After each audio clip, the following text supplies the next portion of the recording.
तो last episode में हमने देखा था कि सेवन ने विनी को अपने बेड के ब्लैंकेट से पूरी तरीके से लपेट दिया था। तब विनी बहुत ही गुस्से में कहती है कि बुरे प्रिंस तुम मुझे इस तरह से अपने कमरे से नहीं निकाल सकते, जिस पर सेवन अब विनी को लेकर अपने कमरे से बाहर निकल जाता है। तब ये चीफ सेवन के पास आते हुए कहता है कि लॉर्ड हमें खबर मिली है कि आपकी इस पैलेस में वी फैमिली के लोगों ने किसी को जासूसी करने के लिए भेजा है, इसीलिए मेरे ख्याल से सिर्फ आज के लिए आप विनी को अपने पास ही रख लीजिए और कल जब प्रिंसेस विनी का कमरा पूरी तरीके से रेडी हो जाएगा तो फिर उसके बाद वो वहीं पे रहेगी। जिस पर विनी भी चीफ की बातों को सुन के प्लीज कहती है। तब सेवन भी अब विनी को लेके अपने कमरे की ओर जाने लगता है और फिर अपने बेड पे विनी को रखते हुए कहता है ठीक है बस आज के लिए तुम यहाँ पे सो सकती हो। जिस पर विनी चिल्लाते हुए कहती है कि नहीं मैं कल भी यहीं पे सोऊंगी। और अब कुछ देर बीतने के बाद सेवन अपने कमरे से बाहर निकलकर इस चीफ के पास आते हुए कहता है कि क्या हुआ आप अभी तक सोए क्यों नहीं। तब ये चीफ कहता है कि मेरे मालिक वो बच्ची अभी बहुत ही छोटी है, इसीलिए मुझे नहीं लगता कि अभी आपको उसे खुद से इस तरह से अलग करना चाहिए, क्योंकि आपके अलावा तो किसी से खेलती भी नहीं है। जिस पर सेवन कहता है किसी बात को तो मुझे भी डर है कि अगर मैं किसी दिन बैटलफील्ड से ना लौटूं तो फिर मेरी मूंगफली खुद को कैसे संभालेगी, इसीलिए मैं उससे अब धीरे धीरे दूर होने की कोशिश कर रहा हूँ। लेकिन मैं उससे जितना दूर होने की कोशिश कर रहा हूँ वो मुझसे और भी ज्यादा अटैच होती जा रही है। तब ये चीफ कहता है कि मेरे मालिक आप दोबारा कभी ऐसा मत बोलिएगा कि आप बैटलफील्ड से नहीं लौटेंगे, क्योंकि आप God of death seven Prince NC है, जिन्होंने मुझसे प्रॉमिस किया था कि वो मेरे लाइफ के एंड तक मुझे कंपनी देंगे। जिस पर सेवन भी ओके कह के तुरंत ही यहाँ से निकल जाता है। तब ये चीफ अपने मन में कहता है कि मेरे लॉर्ड भगवान करे कि मेरी उम्र भी आपको ही लग जाए। जिसके बाद अब सीन चेंज होता है और हमें दूसरे दिन का सीन दिखाया जाता है, जहाँ पर एम्परर यिन के पैलेस में ये तीनों प्रिंस भी पहुंचे हुए थे। और प्रिंस लाव यंसू से कहता है कि यहाँ पे कोई भी गड़बड़ मत करना, क्योंकि फादर हमारे साम्राज्य के बॉर्डर को लेकर एक बहुत ही बड़ा फैसला करने वाले हैं। तब यंसू कहता है कि ब्रदर आप बस देखते जाइए कि मैं क्या करता हूँ। और फिर यंसू अपने मन में हंसते हुए कहता है कि आज तो मैं किसी तरह से सेवन को बॉर्डर में भेज के रहूंगा, जिसके बाद वो वहीं पे उलझा रहेगा और यहाँ पे मैं यन पैलेस में राज करूंगा। जिस पर यंसू की ऐसी हंसी देकर सेवन को भी पता चल जाता है कि ये हमेशा की तरह आज भी जरूर कुछ 3-5 करेगा।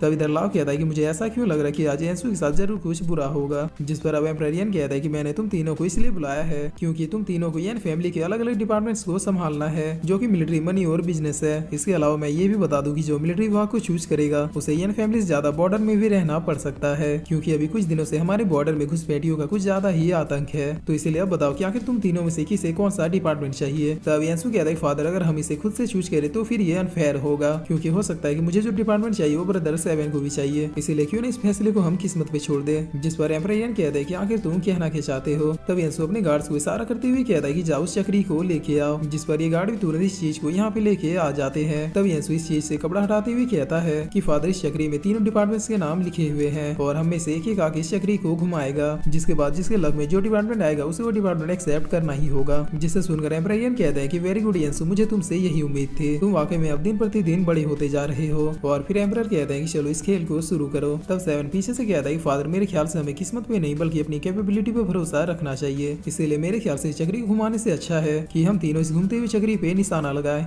जिससे ये होगा कि जो ज्यादा केपेबल होगा वो अपने फेवरेट डिपार्टमेंट को चूज कर सकता है। जिस पर यंसू बहुत ही भड़कते हुए कहता है कि नहीं ऐसा नहीं होगा, ये आइडिया मेरा इसलिए रूल भी मेरा ही होगा। तब एम्परर यिन कहता है कि यंसू सेवन बिल्कुल सही कह रहा है, तुम लोग अपनी किस्मत से ज्यादा अपनी कैपेबिलिटी पे भरोसा रखना चाहिए। जिस पर सेवन यंसू को धनुष देते हुए कहता है कि लो पहले तुम ट्राई करो, क्योंकि अगर देखा जाए तो ये आइडिया तुम्हारा ही था। तब यंसू भी धनुष को लेते हुए कहता है कि हाँ दो मैं भी किसी से डरता नहीं हूँ। और ये कहकर यंसू धनुष में बिना तीर लगाए ही खींचने लगता है, लेकिन वो थोड़ी देर में धनुष के बस धागे को ही खींच के थक जाता है। जिस पर सेवन कहता है कि क्या हो यंसू, तुम तो बस इतने में ही थक गए। तब यंसू वापिस से सेवन को धनुष देते हुए कहता है कि लो पहले तुम ट्राई करो, क्योंकि मैं नहीं चाहता कि मैं तुम्हारे फेवरेट डिपार्टमेंट को अचीव कर लूं। जिस पर सेवन इस चक्री के पास आगे इसे घुमाने के लिए कहता है। तब ये गार्ड भी चक्री को घुमा देता है, जिस पर सेवन भी अब अपनी कमान में तीर को चढ़ाता है और फिर चक्री में शूट कर देता है। तब इतना देखते ही सारे लोग हिल जाते हैं, क्योंकि सेवन ने सबसे बेस्ट डिपार्टमेंट मनी डिपार्टमेंट को चूज किया था, यानी अब सेवन को यन पैलेस से बाहर जाने की कोई भी जरूरत नहीं थी। जिसे देखकर अब यंसू को हार्ट अटैक आने लगते हैं, क्योंकि ये डिपार्टमेंट तो उसे चाहिए था। और प्रिंस लाव यंसू से कहता है कि छोटे भाई तुम बिल्कुल भी टेंशन मत लो, अगर तुम्हें बॉर्डर में भी रहना पड़े तो मैं फादर से कह के वहीं पे तुम्हारे लिए एक पैलेस बनवा दूंगा। तब यंसू प्रिंस लाव की गोद में रोते हुए कहता है कि बड़े भैया प्लीज मुझे बचा लीजिए, मुझे किसी भी हालत में बैटलफील्ड में नहीं जाना है। जिस पर तभी यहाँ पे एक गार्ड सेवन के पास आते हुए कहता है कि लॉर्ड हमें खबर मिली कि क्वीन फैमिली के 5वें प्रिंस ने वी फैमिली के साथ हाथ मिला के हमारे खिलाफ कुछ बहुत ही बड़ा षड्यंत्र कर रहे हैं। तब इतना सुनते सेवन यंसू और लाव के पास जाता है, जहाँ पर यंसू सेवन को देखकर बहुत ही गुस्से में कहता है कि अब तुम यहाँ पे क्या लेने आए हो। तब सेवन कहता है कि यंसू क्या तुम डिपार्टमेंट्स को चेंज करना चाहोगे, क्योंकि मुझे नहीं लगता कि तुम मिलिट्री डिपार्टमेंट को संभाल पाओगे। जिसके बाद अब सीन चेंज होता है और हमें रात का सीन दिखाया जाता है, जहाँ पर ये शिव विनी के स्कूल बैग में सारी जरूरी चीजों को रखते हुए कह रहा था कि फाइनली कल से हमारी गुड़िया स्कूल जाएगी। जिस पर अब विनी जैसे बाहर की ओर देखती है तो उसे ऐसा लगता है कि पेड़ से उसे कोई देख रही है। जो विनी विनी की देखते ही तुरंत ही उस जगह से गायब हो जाती है।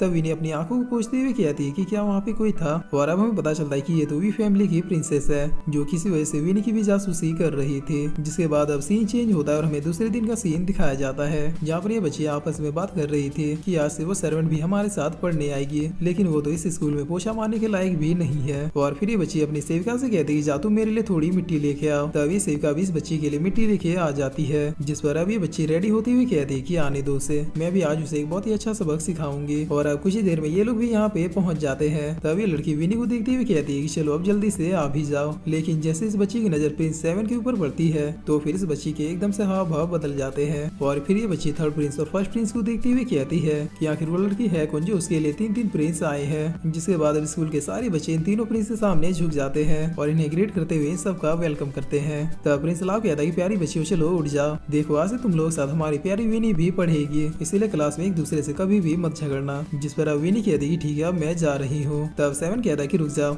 और फिर 7 कहता है कि चलो तुम्हारे पास जितनी भी खतरनाक चीज है वो मुझे दे दो। तब विनी ना चाहते हुए आग जलाने वाले स्टोन को दे देती है, जिस पर 7 कहता है कि ठीक है अब तुम जा सकती हो। तब इतना सुनते विनी तुरंत ही दौड़ के स्कूल में जाने लगती है, जिस पर प्रिंस लाव पीछे से कहता है कि प्यारी गुड़िया पढ़ने में ध्यान देना और क्लास में यसु की तरह कुछ भी छिप छिप के मत खाना। जिस पर अब हम इस आदमी को देखते हैं जो कि छिप छिप के ये सब देखते हुए कह रहा था कि आखिर ये विनी इन लोगों के साथ इतना ज्यादा खुश कैसे है, क्या उसे नहीं पता कि इन लोगों ने उसकी फैमिली को डिस्ट्रॉय किया है। और फिर ये आदमी एक इविल स्माइल देते हुए कहता है कि कोई बात नहीं, अब ये विनी येन फैमिली के खात्मे का कारण बनेगी। और अब इधर हम विनी को देखते हैं जो कि आराम से बैठ के पढ़ रही थी। लेकिन तभी यहाँ पे ये बच्ची आती हुई कहती है कि आज तुम्हारा यहाँ पे पहला दिन है, इसलिए तुम्हें हमें कोई प्रीशियस आइटम देना होगा। तब ये सुनकर विनी कुछ सोचते हुए कहती है कि वेट ए मिनट। और फिर विनी अपने बैग में कुछ ढूंढने लगती है, जिसके बाद विनी इस लड़की को कुछ देते हुए कहती है कि अपना हाथ आगे करो। तब ये लड़की भी बिल्कुल वैसा ही करती है, जिस पर अब विनी इस लड़की के हाथ में वो प्रीशियस आइटम रख देती है जो कि एक डरावना कीड़ा था। तब इस कीड़े को देखते इन बच्चियों का खून सूख जाता है, जिस पर अब विनी अकेले इन सारी बच्चियों को बहुत ही अच्छे से मजा चखाती है। और अब ऐसे कुछ देर बीतने के बाद स्कूल की छुट्टी हो जाती है,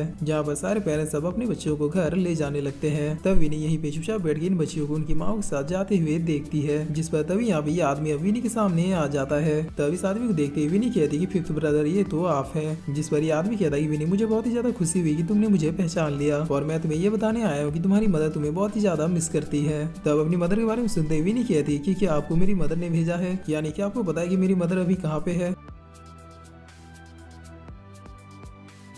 और फिर इसी के साथ ये एपिसोड यहीं पे खत्म होता है।